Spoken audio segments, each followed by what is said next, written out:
With the college football season officially over, it's time to look ahead to 2024, which will see major changes to the biggest conferences in college football.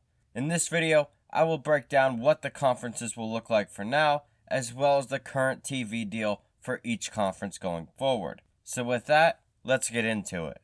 We'll start with the conference facing the most speculation around it, and that is the ACC. The ACC will welcome Cal, SMU, and Stanford into the conference this year, which makes no sense, but that's just college football nowadays. Nothing makes sense. The ACC's current TV deal is with ESPN, and as of now, it is scheduled to end after the 2035-2036 academic year. This deal has become a major issue for the conference, as the original deal was signed all the way back in 2016. ESPN will have an option in 2027, but all indications are that they will pick that option up. If the ACC is going to survive realignment, they're going to have to solve this issue. Looking at the ACC as a whole in 2024, and you'll see plenty of potential in schools like Miami, Georgia Tech, Pitt, and Virginia Tech. The ACC has plenty of potential to be a strong conference. However, the conference has seen many of its biggest schools, like Miami, become straight up mediocre, and it has hurt the conference significantly and cost Florida State a playoff spot last year. The conference itself has taken a lot of heat for its bad decisions, but in my opinion, the schools also have to acknowledge that they have not held up their end of the deal, and it has severely damaged the conference as a whole. So whether the ACC survives or not is yet to be seen, but if it does not, the conference and the schools will share the blame, a similar story to the Pac-12. Moving on to the Big Ten, they are one of the biggest winners of realignment, as they will add Oregon, UCLA, USC, and Washington. All four of these schools are major additions to the conference, as they are competitive in both football and basketball. The rich get richer in college athletics, and the Big Ten is no exception. They now have a chance to compete with the SEC for the best conference in college football. The Big Ten signed a new TV deal in 2023 with CBS, Fox, and NBC, which will last through the 2029-2030 academic year.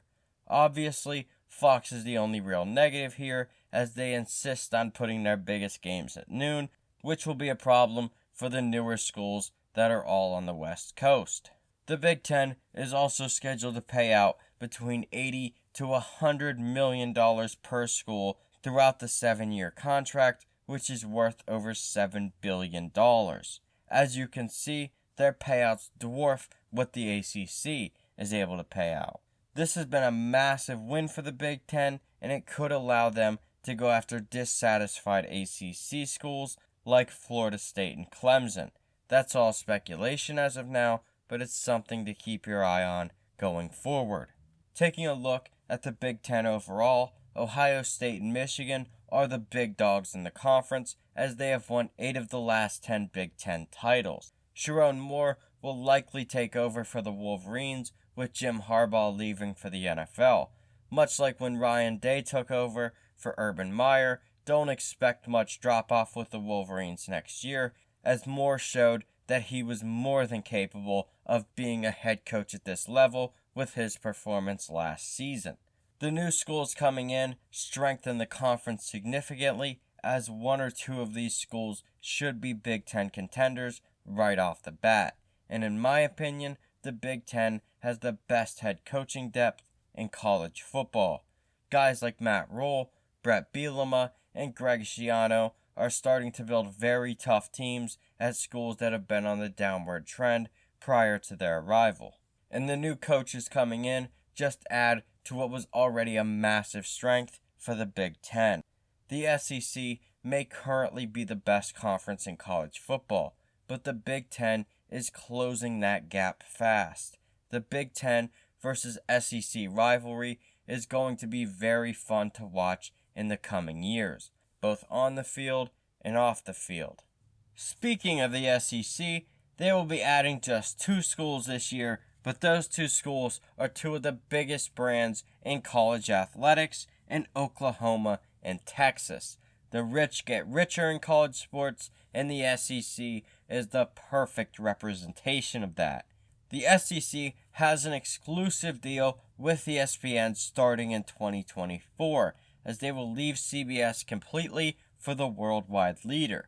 The deal with ESPN is scheduled to last through the 2033-2034 academic year, and in 2024, they are scheduled to pay out $70 million or more to each school. It's also worth mentioning that the SEC has a separate deal with ESPN that pertains to the SEC network.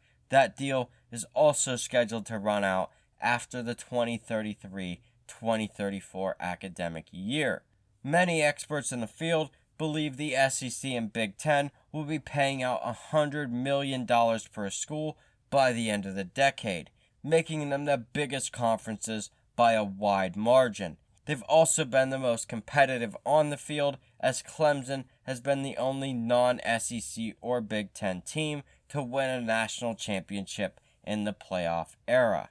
Taking a look at the SEC as a whole, Alabama and Georgia are the top dogs, though Alabama could be in a transition phase with the retirement of Nick Saban, the greatest college football coach we've ever seen.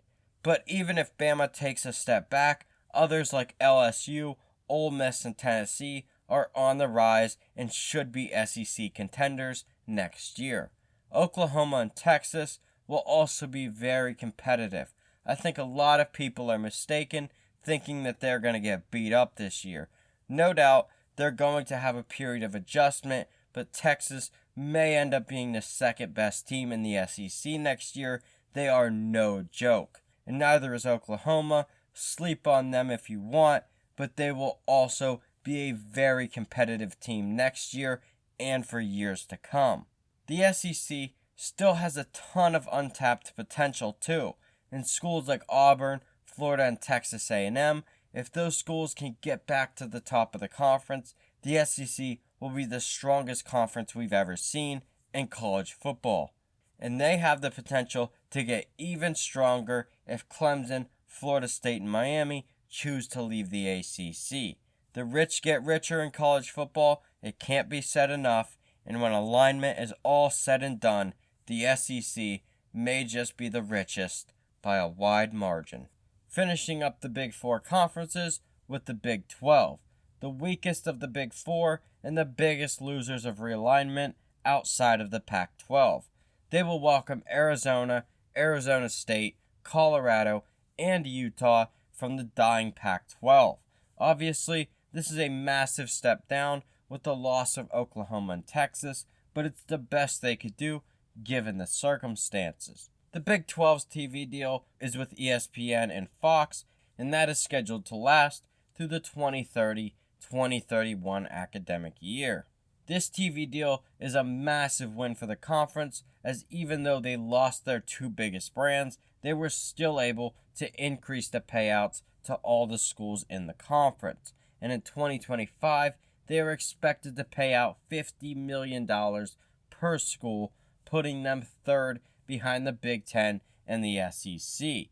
The Big 12 could look to expand in the future, and their TV deal would help in those efforts. But they would have to go big game hunting, as they don't really have any major brands left.